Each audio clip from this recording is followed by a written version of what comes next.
With every new release of Excel, the powerful undo and redo facility has been improved, increased and augmented every single time.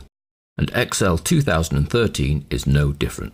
Now if you want to undo something you've done, the steps are fairly straightforward. There's a number of options. If, for example, we're working on this file here, the sample sales with data, I've added in some surnames, but I want to undo what I've done, I can go up to the quick access toolbar here, and you can see the undo option is available. It's a little blue arrow pointing to the left. Now I could simply click it, and it will undo my previous action. Now you'll see that when you hover over an undo button, it actually tells you what it's going to do. So it's going to undo typing Rita Brown in A3. Now if I go to the little drop down arrow just to the right there, I can actually highlight more than one thing. You can see there it says undo 3 actions, and when I click, it undoes all 3 actions. Now previously on Excel, you could only undo about 32 steps, and as soon as you saved, you couldn't undo any further back than the last save. That's all improved with 2013. You can now undo as far back as actions you've carried out since you opened the file, regardless of whether you've saved or not. Now the redo, which is available just to the right, has a little drop down as well, so I can redo everything I've just undone, or I can redo it one step at a time. So these two buttons work together.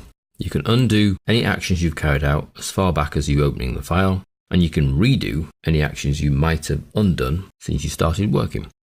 You can only undo things that you've actually done. Once you start redoing them and then going back and doing steps, you will lose some of those steps in the drop list. Now if you're a keyboard person, there is a keyboard shortcut for undo, and it's Ctrl-Z. Now the redo, it's Ctrl-Y. So we can go backwards with Ctrl-Z and then redo with Ctrl-Y.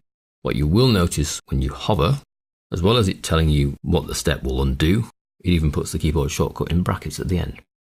And the same for redo. I'm just going to redo the last thing I undid, and you can do that with Ctrl-Y. So that's undo to go backwards, all the way back to when you open the file, even if you've saved, and redo allows you to redo actions that you've undone.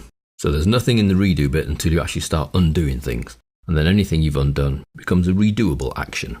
Should your undo and redo buttons not be on your quick access toolbar, then you can simply add them by going to the customize drop list here and ensuring that they are ticked, and you'd simply tick them by choosing them. So if I were to choose them now, they become unticked, choose them again, they become ticked and therefore visible on my quick access toolbar.